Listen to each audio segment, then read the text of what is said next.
respond and see if they can hear us now. So Trey just changed the audio input, so hopefully that helps. Hopefully that has us going now. It helps when you plug the board in. So let us know if you can hear us now. He said, we'll tell you when I hear something. On either Does Facebook it look or like YouTube. we're coming through? Yeah, it looks like it, but maybe there's a... Somebody respond to us if they still can see our lips, but they're not seeing anything else. Working on both. Yay. All right, awesome.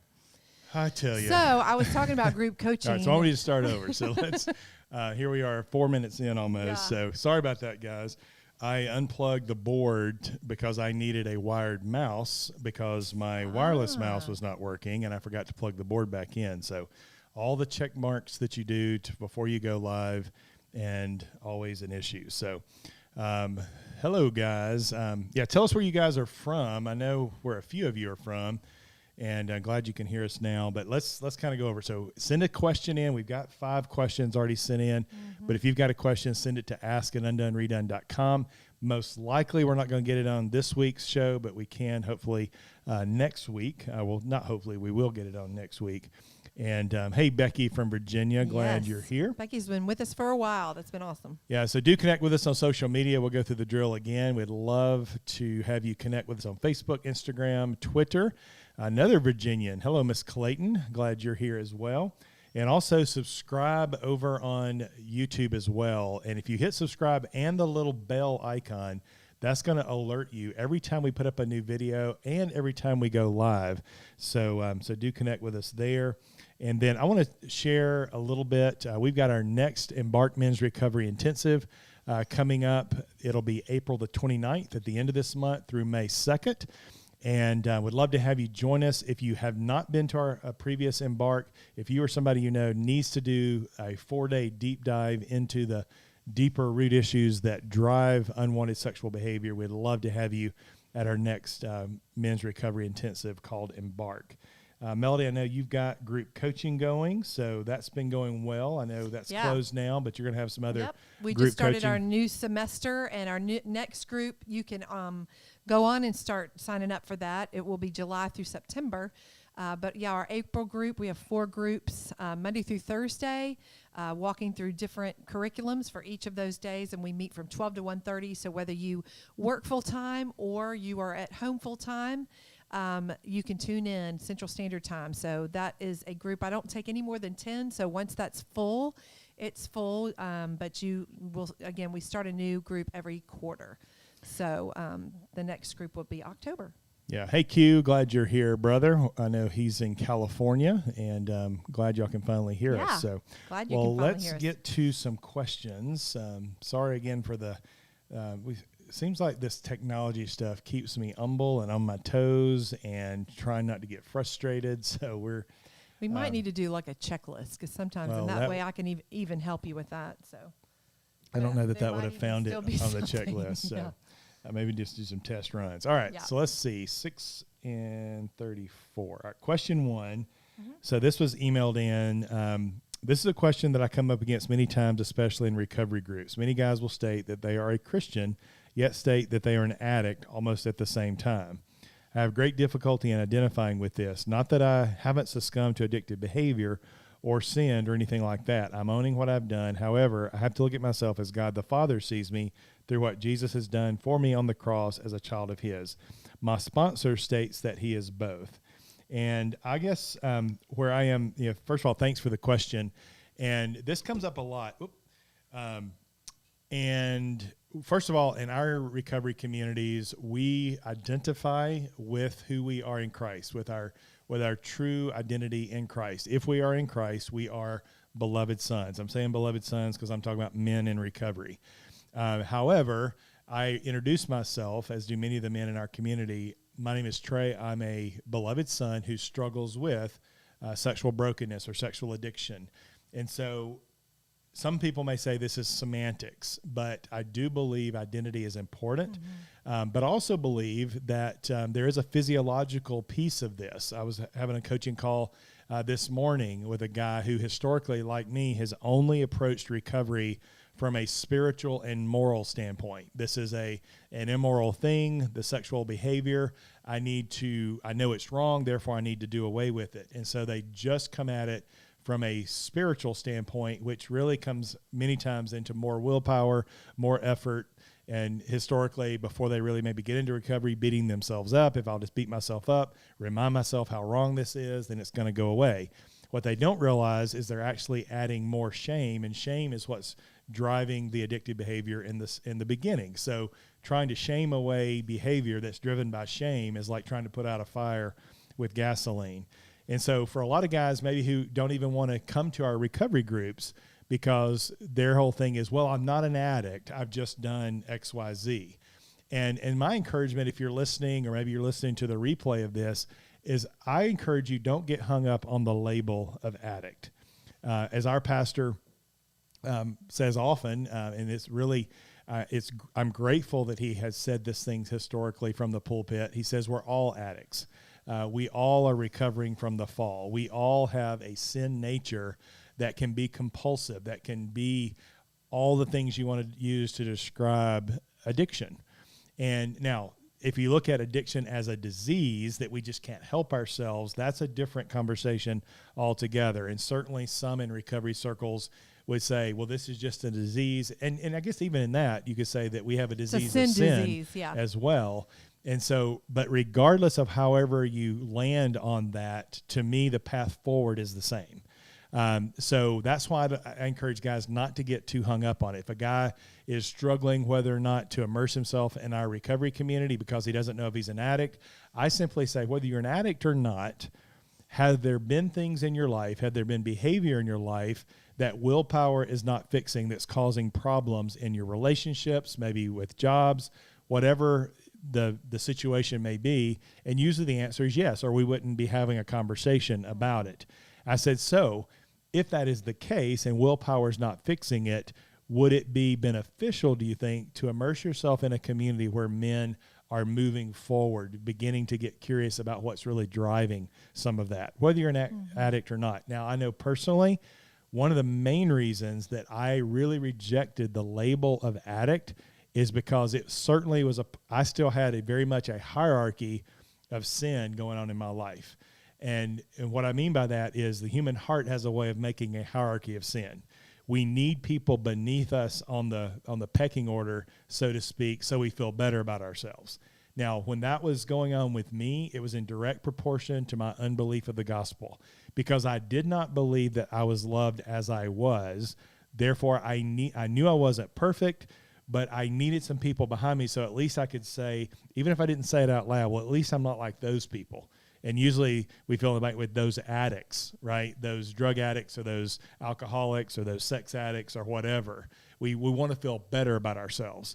And the beauty of the gospel is we don't have to have that hierarchy, because we are loved no matter what our brokenness, no matter how our brokenness manifests itself, whether that be through alcohol, workaholism. You know, we have some that are more socially acceptable. We talk a lot in our story about elder brother and prodigal sins. And so all of those desires to put a hierarchy of what's better, what's worse, all of that, if we really are honest, all of that is hinging on the fact that we want to look better. We want to look the part. But really, for me, it was based in my own unbelief. I didn't believe that God loved me as I was. So long answer to your question. I certainly appreciate the question. Well, and the angle that I'd like to kind of come at too, and again, I don't know if you're married or not married, but if you're, I would like for you to consider how this might look to your spouse if you are indeed married, that you're struggling with something such as if I'm an addict or if I'm not, when I don't know if you have fully grasped the enormity of what she has gone through. So if she's had a front row seat to being blindsided by betrayal due to your sin choices, and yet you're still sitting here trying to figure out if you're an addict or not, think how that could communicate to her that you're now simply trying to minimize what has literally changed her life forever. Well, it may feel like he's minimizing. Yeah, it may come across like you're minimizing. something that has changed her life forever. And so, that would just be Hirsch's book, The Last Addiction, that basically, addiction is anything that we're running to for rescue, that's basically idol worship. And so maybe you could even say something like, I am so-and-so, I'm a beloved son, and I have struggled with sexual brokenness. So, something that at least is admitting to something that you have participated in that willpower is not, is no match for. Yes. And I just got to notice that something just happened with our streaming quality because of our connection speed. So hopefully we're coming through loud and clear. Give us a thumbs up if y'all can still hear us okay. Sorry for these issues. Actually, our internet provider was out here on Monday and still having issues, it seems. So I've been frozen most of the day today. All right, let's go to the question 2. All right. So my husband has had a problem with pornography since he was a teen. He has, in the last 2 years, been in a couple of groups for help/support in this. I feel he has also developed several secondary addictions over the years that are more, quote-unquote, acceptable, books, CDs, etc. I've asked him to set limits on the addictive behaviors I see surrounding these secondary addictions, but due to him crossing boundaries we agreed upon, repeatedly lying, gaslighting, and taking out a loan without talking to me, I have recently asked him to leave our home. My question is, would he see a CSAT to get help with this? Is there another kind of addiction therapist/counselor that he should be looking for? When I suggest a CSAT, his response was, it's not a sex issue. Yeah, so kind of a CSAT, for those of you who don't know, a CSAT is a certified sex addiction therapist.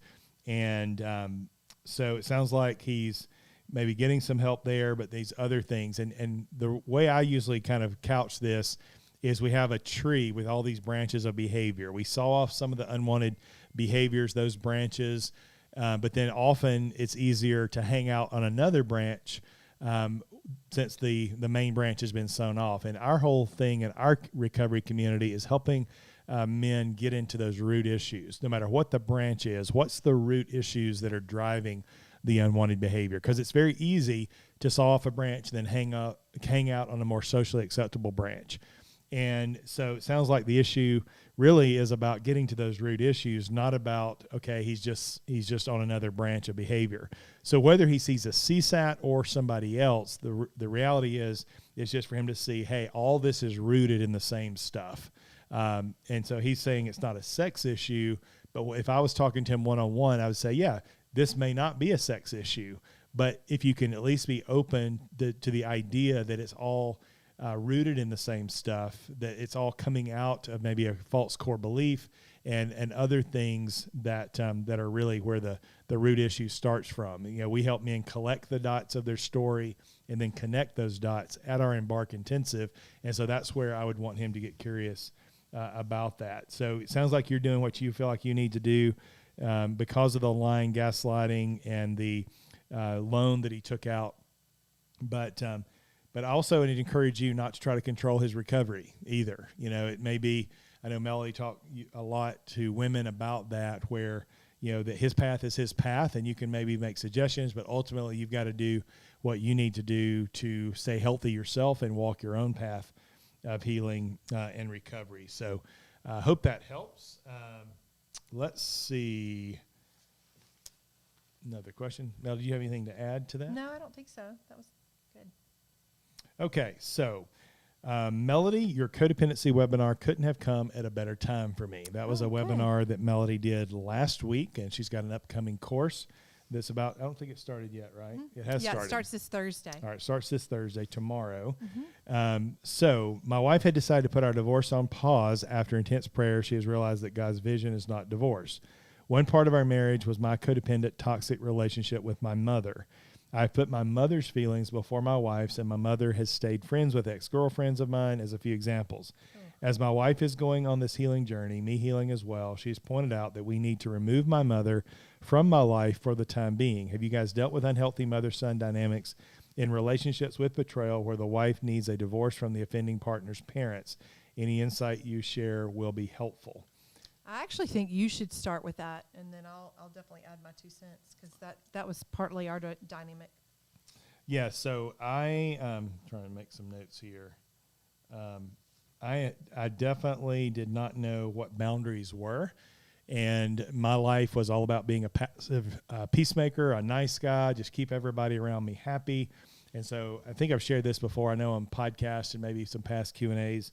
Melody and I get married. Now instead of leaving and cleaving, leaving the primary relationship with my parents, and now becoming a co-adult with them, and now cleaving to my wife and making the husband and wife relationship permanent, I was trying to keep them both permanent, trying to keep the mother-son, father-son relationship as primary and the primary relationship with Melody. And when Melody and my parents, maybe or something was going on, and I was trying to keep everybody happy and everybody wasn't getting along, instead of standing up and stepping into those hard places, I would just put my head in the sand and just disappear, leaving Melody kind of to fend for herself with that. So certainly not uncommon, and it's good. And I always want to say this is from the guy. I just want to validate and affirm your understanding of this, because if we're trying to minimize stuff, these are some of those deeper things. We say that's not an issue, it's this issue over here. And the fact that you're owning it and you see the problem that maybe that codependent relationship with your parents, especially as you point out, your mother was harmful to the relationship. I think it really becomes a leaving and cleaving. We talk a lot about that in our couples intensives, how to properly step into a co-adult relationship with your parents so that we're free to truly cleave to our spouse, whether it be a husband or a wife, and that, because sometimes it can be reversed. There's unhealthy relationships with the wife, and she's still trying to be the little girl instead of properly leaving that relationship. But the great news is, and probably not a bad idea to have a time of just, let's put boundaries in place so that we can kind of find our footing as a couple, and also maybe rebuild trust that she sees that you will put her in front of your parents. Yeah, because your loyalty is to your bride. It's not to your parents because you're married now. So, and if she's experienced betrayal from you and now is ongoing experiencing this betrayal that you're picking your mother over your wife, it will definitely end in divorce. It will not end well. And so the deeper work for you, understanding that you are codependent, would be better understanding why you do what you do. Do you struggle saying no? Do you feel like you've got to explain yourself? Do you put boundaries in place? Can you create margins for you and your wife and tell your parents that you're, making your wife number one? But so some of the whys behind why you're doing what you're doing is going to be really, really important. And I do have a codependency group coaching for men. So if you're interested in that, you can email me, melody@undoneredone.com, and I'll be happy to take you through that individually or take you through that with a group, because we actually work through a book and we have homework and all that type of thing. So it really would be helpful. But that would mean a lot to your wife to see you step into some places and defend her, to your parents and choose your marriage over your parents. So anyway, that would be really, really helpful. Yeah, so I apologize, guys. I didn't realize we were getting some comments coming in. So let me take a second and recognize who's been commenting. Hey, Ken, you are very welcome. Ken says, thanks for making your story available to us. Our pleasure. I guess that would be the right way to say it. It's been a lot of pain, and as the old saying goes, trying to make the mess our message. And so I'm glad that in some ways our story has been encouraging to you. Hello, Ulysses. I'm glad to have you. Hey, Richard from Columbus. Good to see you, brother. Hope all is well in your world. Hey, Zach. I think I'm going to be seeing Zach here in just a little bit. Nice. Hope you're not doing this while you're driving, Zach. So, all right, let's see. Orlando. Ulysses is Orlando. So, Alex, thanks. I appreciate it, Alex, for giving us the heads up that our audio was not working earlier. So, let's see. Hey, guys, that's from Kevin. So, good to see you, Kevin. Glad you're here. All right, so I think we're all caught up now. All right, so Q says, I'm of the belief that younger to marry equals faster to mature. What are some things to consider with an expedited engagement process with two emotionally mature 21, 22-year-olds, tentatively July to August 2021?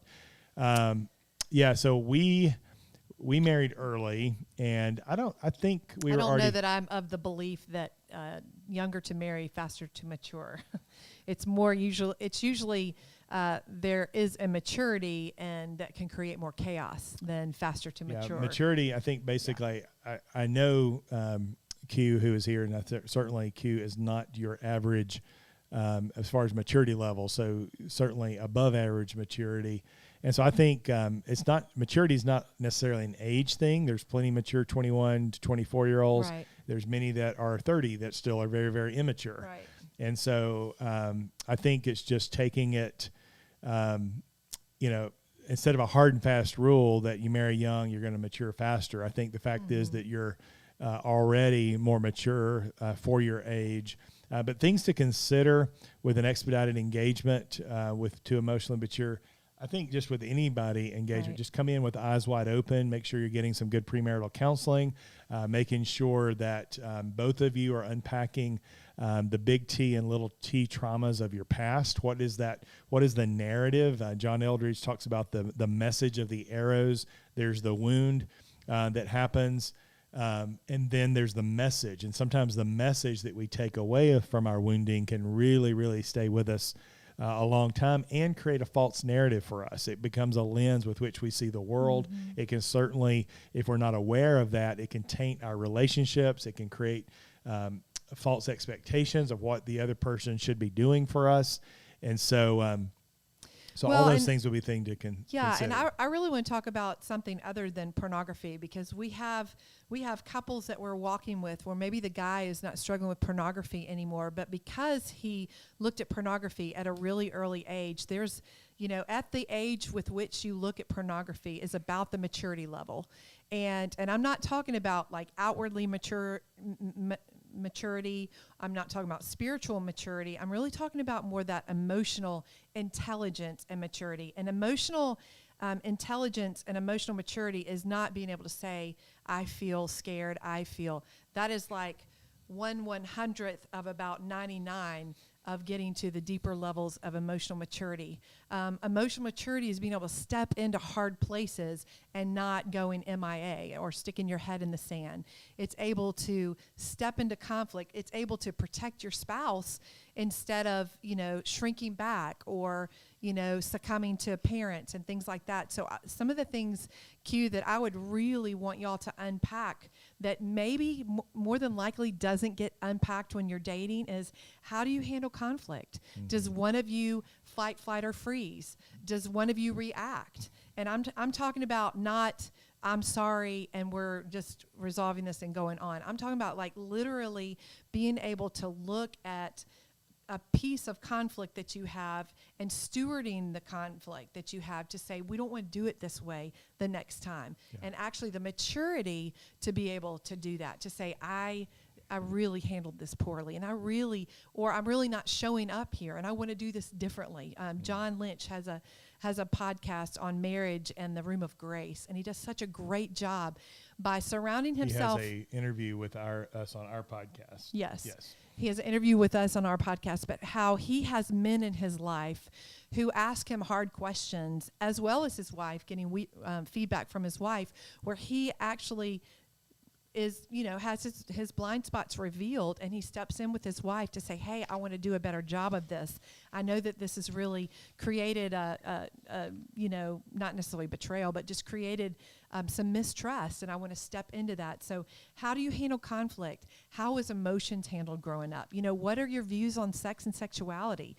If she grew up in a shaming environment, just because you get married doesn't mean that you're not going to be dealing with shame around sex. And so any of these conversations, and I wouldn't recommend that you have those conversations by yourself. It would really be great to do some premarital work with a counselor. Trey and I do premarital stuff, but the more that you can unpack this before you get married, and even if you're pushing your marriage out so that you can get to this deeper work, man, I would say the more tools that y'all have in your toolbox with which to make for a very long, beautiful relationship with one another. Yeah, and Q follows up saying that they've been dating long distance, and it's good that she's going to be in your area doing an internship for the summer. And in some ways, I would say you're going to learn things about each other being in the same city, because long distance there's just a lot of things that you don't get to see them doing life. How do they handle not just conflict, but just bad days? Because if we're only seeing each other so often, we can kind of muster up, I'm going to be in a good mood because we have limited time together. But to see them, experiencing the full range of emotions and what that really looks like. So I would say both of you can kind of get more eyes wide open, as it were, this summer as you're dating in the same city rather than long distance. So hello, Sally. We have had a Sally ask a question. So if you're tuning in late, Sally, if it's I can't really tell if it's the same one that sent the question, but say Q that popped into my head, and I don't know which one of you is 24 and which one of you is 21, but there is something to me very powerful about not, and again, I don't know the trajectory of y'all's lives. If there was like high school and then college, and now you're, obviously if one of you is 21, that you're just graduating, but there is something powerful about getting out and getting on your own, to have to make it on your own, to have to provide for yourself, to move away, kind of separate from mom and dad a little bit, and to have to step into these places, because that experience that we bring a little later in life actually will happen a little bit earlier if that happens. And then whoever it is that's 21 will be bringing that experience to the table.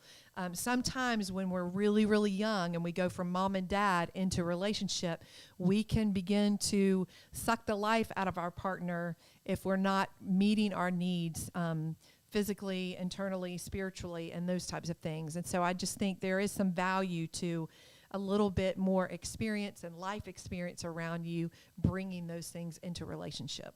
All right, Ken, thanks for that feedback. Glad that was encouraging. And Sally was right. So, yes, we did. If you did tune in late, do go back and listen to the replay. And I'll give you the specific. At the 13-minute and 40-second mark is when we started answering your question. So how's that for specific? So, again, glad you guys are tuning in. And I'm going to get to a few more questions before we sign off, and we're getting through them pretty quick today. Yeah. So we may have a few have time if you have a question from the chat, whether you're on Facebook or YouTube. We'd love to maybe answer your questions. We're going to have time today to do that. So next question, let me go to timestamp, which I did not do with the last one. All right, 9 months into separation and doing our own work after D-Day. We're talking about living together again and starting to get marriage counseling. As we think about marriage counseling, it can feel like we have nothing but work to do in our relationship. But the fact that we're here just 9 months after my disclosure is actually a huge miracle in its own right. We would agree. And that's great perspective.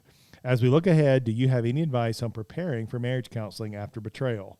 Where to start, how not to be overwhelmed by the work still to be done, and how to save hard conversations throughout the week for counseling without stuffing or punting. And I just want to say, the way you're wording the question really speaks to some of the deeper work that you've done. Yeah. I think the fact that you're not just wanting to jump right into marriage counseling and thinking, oh, that's just going to fix everything. The fact that based on your question, there's a little bit of apprehension. You've been apart for 9 months, and now good things have been happening. Obviously, there's some healthy things beginning to take place that would mean that you're moving toward reconciliation, which would start with marriage counseling. So that's all good, and I could certainly understand maybe some fear on both sides of what if we rush in too soon. What if we do it wrong? Because, it can be really scary because, you're stepping back in towards something both of you want, but yet when you're learning a new dance, because all of us come into relationships and we kind of get into this unhealthy dance, and we're now learning a new dance. And so part of this learning a new dance is like any new dance, it's going to be awkward at first. And so I think the first thing is give yourself grace that as you get into marriage counseling, there will be triggers probably come to the surface. There will be things that happen that feel like the old stuff. Mm-hmm. And it's going to be the old message of, see, nothing has changed on both sides. You're going to be thinking about that about your wife. She's going to be thinking that about you. But really, those crossroads, and we've done a whole podcast about this, the principle is we come back to the same crossroads, but for different results. And so this is an opportunity for both of you to experience firsthand the person, the individual that you've been becoming over the last 9 months, the growth that's taken place, the transformation that God's begun to do at the heart level, the way you're reacting and responding differently to life. And So that's a big piece of that. And so, well, and the other part I was going to put in there, what's really, really important is, I'm going to put a plug in here. You know, one of the things that I love about Tray's and my approach to couples coaching is that we do coaching sessions apart from each other, but then we also bring the couple together. And it's a combination of both, so that if there is something that you need to wait to address with your counselors or coaches, that you have the freedom to do that. But then there are some times where Trey and I let's do an individual session with them where you can actually unpack a little bit more than you do in the couples time. And so there's really, for us, with regard to couples counseling, coaching, as well as our couples intensives, we do a conglomerated time together and time apart. And so we really just feel like there's a lot more traction that you get, as well as some homework that we do outside of time together to see if you really are continuing to do the work. And so, yeah, I agree with Trey. It sounds like y'all are doing some great work.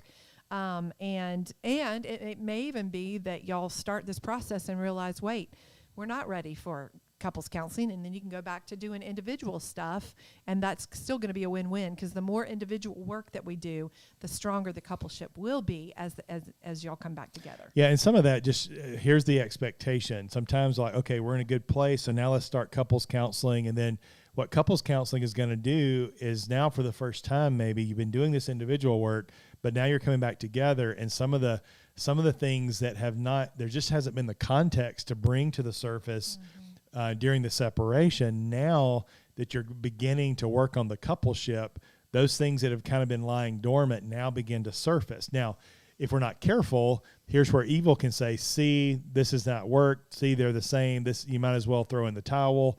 The fact that that's happening, don't let that be a discouragement. Yes, and you said it a couple of times in your question, when you can look at this mountain and just be overwhelmed by all the work to do. And that's where I think you just have to take it one step at a time. Don't get overwhelmed by, any expectations of what it should look like. I think the more we can limit expectations, obviously there's an expectation you want it to work out, but as far as the specifics of the time frame and what that's supposed to look like and when you should be at certain places, just allow yourself to be where you are in this process without any type of getting ahead of the game. And because that's where we can really get in trouble, I think, when those expectations that we bring, maybe even unspoken expectations that begin to trip us up, because now the reality does not meet that expectation, whether it be spoken or not.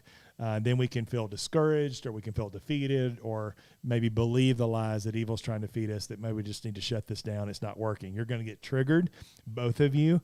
And sometimes when we feel triggered, we say, well, see, it's not working. No, triggers are opportunities to use the tools that you've been learning in this recovery process. They're not to be, okay, if we're at a good place, here's the core lie that evil wants to bring in when we're trying to rebuild trust and restore a marriage. And that is this: if we're in a good place, there will be no more triggers. And that is a big, big, big, big lie. There are going to be triggers. The difference is now you know how to deal with the triggers. You've got new tools. And actually, the way you deal with those triggers is actually a huge understanding for your spouse as to, wow, he or she is new and different. Look at how they handle that very similar situation differently than the way I've experienced them handle that in the past. So don't get tripped up because there is a trigger. Use those triggers as milestones of growth, if you will, as you move forward in your individual journey and also your coupleship. But great question. Again, I want to validate just the way you worded the question really speaks to a lot of the healthiness that you really have eyes wide open, realizing it's not going to be a cakewalk. It's a little scary because it may feel like this is our one shot. If we mess this up, it could be catastrophic. So I just want to validate that. So let's go to the chat here. Ken, yes, thanks for joining us first time on the live chat. Yes, we do provide support, and not counseling. We're not therapists, but we do coaching. So we work hand in hand with a lot of therapists here locally. A lot of the people who are in coaching relationships with us also, not mandatory, but many of them do have a counselor as well. But yes, would love, and I guess let's just spell out the difference. Whereas a counselor really is trained to help a person go back into their stories and to really begin to understand some of the wounding of their past. Trauma. Yeah, the trauma of their past, and maybe how that's played out in their current life and what's maybe not working. Whereas we do is we kind of take some of that information. Our son, who is usually on these, is calling. Hang on. Sorry, lost my train of thought. The difference in a counselor and a coach. So when we're working with someone, is that we take that information that maybe a counselor's helped them uncover, and then as a coach say, okay, now how then shall we live? Let's get new tools in your toolbox of how now to use this information to make better choices, to move forward in a healthy way. Well, a coach helps you with the practical of what needs to happen day in and day out. And we can go back with your stories as well, but we don't necessarily do the deep trauma work. Say your trauma egg. We can unpack some of your trauma egg with you, but the actual work of, say, a trauma egg or, we call it the wounded heart. The wounded heart would be done with a clinician. So, but we really do. I think one of the beautiful parts of a coach is, a counselor sometimes just downloads onto you, and hopefully if you're with a coach, they're not talking the whole time. That really a coach pulls out what they see and then gives you the practical tools and hopefully homework outside of your time together, maybe walking through a curriculum to really help you move in a direction. Because if you're just talking, maybe even just unpacking something, then it really is going to hurt you long term and not really help you make the stride. So almost like even a sports coach or a fitness trainer coach, you're doing things in your time together, but you're also doing things outside of your time that's going to make your time even better, and your trajectory is going to be a lot quicker than, say, something that you might be doing, on your own. So that's kind of the difference in a counselor and a coach. So. Yes, but would love to work with you, Ken. If you're interested, you can email me at trailer@undoneredone.com, and we can get that ball rolling, maybe even have a conversation as to what those options look like. You are quite welcome, Q. Thanks for tuning in, and thanks for your question, and definitely be praying for you guys as y'all navigate that. And any way we can help, let us know. Question here, let's get a... So question is, do you have courses for those standing alone for their marriage? And while we do not have any courses specifically on that, we believe confidently that as you're standing for your marriage, and many of you, I know there's a whole movement about that, people who are maybe divorced and they didn't really want the divorce and they're standing for their marriage, meaning they're waiting for the prodigal spouse to hopefully come back home. And so they're just kind of in a wait and see. I would say that all of our resources, certainly all of Melody's resources, can be done about whether betrayal you're married trauma, or not. Yeah, that would be some work that would be certainly helpful in that, while they're not specifically course specifically on standing for your marriage. Yeah, so go to lifebeyondbetrayal.com. That is a self-paced course and community. It has 3 courses in it right now that will really help you become the healthiest that you can be post-betrayal. And whether or not you stand for your marriage or not, you're still going to be in a healthier position. So that will be really, really good. lifebeyondbetrayal.com. All right, so last question. I'm 6 months post D-Day. I'm still with my husband after a 2-month separation after disclosure. I'm committed to healing and pursuing full reconciliation. He's in recovery and doing everything possible to be a man of faith and integrity. I'm struggling with intimacy with him. I want to be with him and can block things enough at times to have sex. At other times, the emotional pain is just overwhelming. I have such vivid images of him with other women that I just shut down. He had 3 affairs, and they were all with women that I knew. I don't have to imagine what the women were like. I can see them, hear them, etc. It's like being there. I've had EMDR, and that has helped the triggers a lot. My question is for Melody. Do you ever get to the point that you stop thinking / imagining your husband with someone else? Or does it just get less painful? How long does it take to get there? I need hope that this isn't forever. Well, first of all, you're only 6 months in, and this process is anywhere from 2 to 5 years, and it may even take you longer than that. So I'm wondering if you're putting a little bit too much pressure on yourself to be somewhere where you don't need to be at this moment. 6 months in is still very, very raw, and you've only been separated for 2 months of those 6 months. And this is not one affair. This is 3 affairs. So with each affair comes another additional betrayal and deception and lies. So you have a lot to rebuild. And I'm just wondering if maybe sex has come too early. I really believe that physical intimacy is an opportunity, not sexual in nature at all. Could be an opportunity to rebuild trust, whether that's holding hands, a walk around the block, things like that. But possibly stepping in after 3 betrayals, after 6 months, seems a little bit early to me.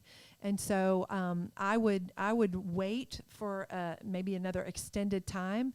90-day abstinence contracts can be really, really helpful. And again, the goal is to connect emotionally, and hopefully he's going to continue to do the deeper work to find out why he went outside the marriage on 3 different occasions, to find something that was more than likely broken within him, to find out why he did what he did, not just the external behavior, but really the why behind that. And transformation takes a long time for something like that to happen, because this is a character issue, not just a sin issue. So I would say, well, there's some things you may be reading into that. They did have a 2-month separation, so they could have had, it may have been, maybe 90 days, that they have gone without sex. Certainly, I just want to make sure that there's something in her that is alarming when she is still struggling with all those triggers. So it might be that taking sex off the table, and not necessarily connection, and not necessarily emotional, spiritual intimacy, but to rebuild that trust. Again, these were people that you knew.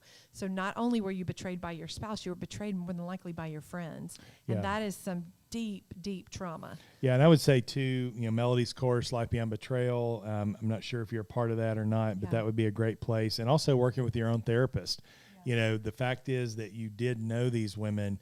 In our situation, Melody did not know. The people that I had my indiscretions with were people that I didn't even know.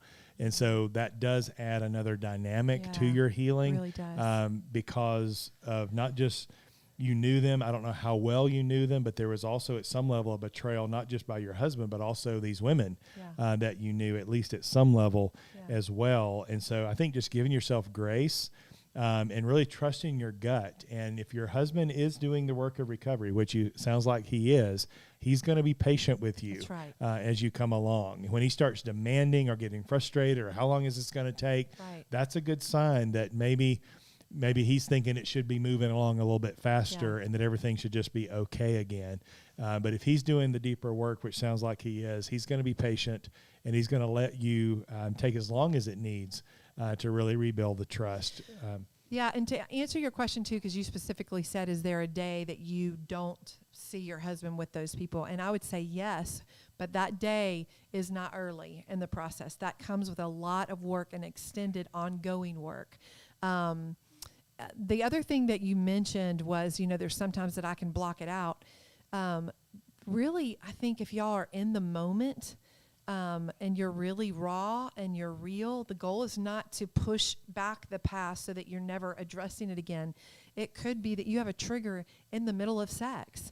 And if we're stepping into this new normal where we're authentic and we're honest with one another, you can stop and have a come apart. And if he's doing the work, he can sit in that space with you, and it really is an opportunity for y'all to reconnect. Maybe to stop and pray. Maybe to say, hey, what are you feeling right now? What can I do? And then you can reset and restart. That's the beautiful part. It's not like, okay, all is lost and gone, but it could be that it takes a little while to reset and restart, but you can do that again. And so, there will be a day that you don't have triggers, and there will be a day that you don't think about all the people that, your spouse was with. But that comes with a lot more work, and probably more EMDR and things like that. But I do want you, maybe another telltale sign that you're not ready to step in sexually is if you feel like I have to block it out, almost like I'm holding my breath in hopes to just get through this. That's not what I believe that the Lord wants y'all to experience with one another. So maybe y'all take some time to connect, but maybe take sex off the table if that's something that's really creating a lot of stress and tension for you. And then maybe have some conversations about what could we do to keep our connection. Maybe even some non-sexual things that you could do with one another. All right. Final question comes from the chat. Let me get the timestamp. So when I'm experiencing a season of blessing and accomplishing personal goals, how do I avoid relapse and prepare for the low that might come with adversity? Great question. Slips and relapses, unfortunately, are a part of recovery. We can actually learn a lot from those, but obviously we don't encourage those. We obviously want to try to avoid them. And I think it's an old cliche, but it is very important to look at this as one moment at a time, one day at a time. I think for me, looking back in the times where I've gotten lax in recovery and maybe thinking ideas like, okay, finally that's behind me completely. I'll never struggle there again. That all or nothing thinking.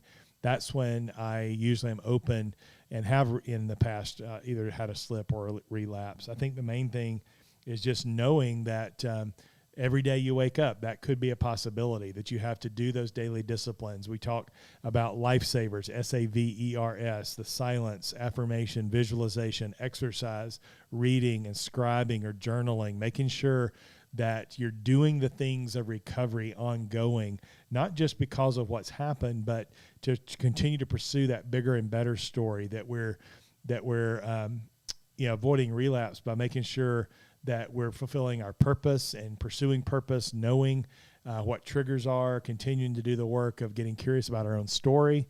And I think really to get to those deeper levels that are not even sexual in nature, but what are those core faulty beliefs? And if we're doing the deeper work of that before it even gets sexual, that what we talk about at Embark with the guys is teaching guys how to repent at the belief level rather than at the behavior level. So if we're catching things at the belief level, like realizing, we're reaching out to somebody when, man, I've really been living as an orphan the last week. I've really been overwhelmed financially, or whatever that might look like. And I need to reach out to community. That is huge, instead of waiting for it to get sexual in nature, because often, and I know this person asking the question has been to Embark, often the bus can already be kind of driven over the cliff, so to speak, and maybe you're already in that free fall headed to the bottom of the ravine for that big crash. So I think knowing where that edge of the ravine is, and usually that is non-sexual, right? That's a big piece of this. Not see how close to the edge we can get when we start playing with it, or maybe believe in lies like, oh, I'm beyond that. I can get on Instagram and maybe do some. It's not pornography, but I'll just look at maybe some bikinis, or I can be okay with some workout videos, and maybe with the spandex and all this stuff. Oh, I'm fine because it's not pornography. And when we start getting into that level of thinking, where we start minimizing, those are real red flags that we might be maybe on a slippery slope. I think understanding what our middle circle behavior is, and that's a huge thing. Inner circle being the acting out behavior, outer circle being the healthy behaviors, but really identifying the middle circle. What are those neutral, benign things that nobody's going to call us out on, but maybe looking at our story, historically they have led to acting out. Those would be just recognizing we're in those middle circles, because nobody usually is going to call us out for middle circle behavior unless they really, really know our story, or they're walking with us at such a level that we have kind of spit in our soup, so to speak, and given those things away. Hey, when you see me doing this, you need to to make sure that that you're calling me out on that. So, all right. So we're closing up here. Let's see are there any courses you can recommend for a friend who has experienced trauma that has come with violence? I don't know. Leslie Vernick is a great website to go to. She is a biblical counselor, and primarily her platform is walking with women who have been abused emotionally, physically. It could even be emotional negligence. And she talks about disappointed relationships, difficult relationships, and toxic relationships. And so I think it would be really, really good to check out leslievernick.com. We have a couple different podcast interviews with her. If you go to undoneredone.com/podcast, you can find 2 of those interviews that we did with Leslie Vernick, but she's incredible and has a membership community for women and coaching and all the things. So yeah, we love Leslie and all that she offers, and is a great resource. We'll try to put a link in that here in the notes of today as well. Right. And we've got Alexander. Welcome, Alexander. Glad you're here. Who's in algebra right now. So great. I'm glad you're tuning in. Not sure if your teacher knows that you're on YouTube. While I guess it's YouTube. Yep, YouTube while you're doing algebra. But we are glad you've tuned in, and you're quite welcome, Sabi. Sabi. I'm not sure how you would say that. So, well, guys, thanks for tuning in. Yeah. That is all the time we have today. Lots of great questions. And again, we do apologize for the technical difficulty at the beginning of today's broadcast. Thanks for being patient with us and letting us get our sound going. But do tune into our podcast. We're going to have a new podcast out next week, and look forward to getting back into our rhythm with the podcast as well. And guys, just know how much we appreciate you guys for your financial support. We are a 501c3 nonprofit, and so any gift is tax deductible. Many of you are monthly supporters, and so we certainly appreciate you making it possible to do these live Q&As every week, right. to do our podcast and a lot of the other things that we provide at absolutely no charge. But y'all have a great week, and we look forward to connecting next week. Thanks so much.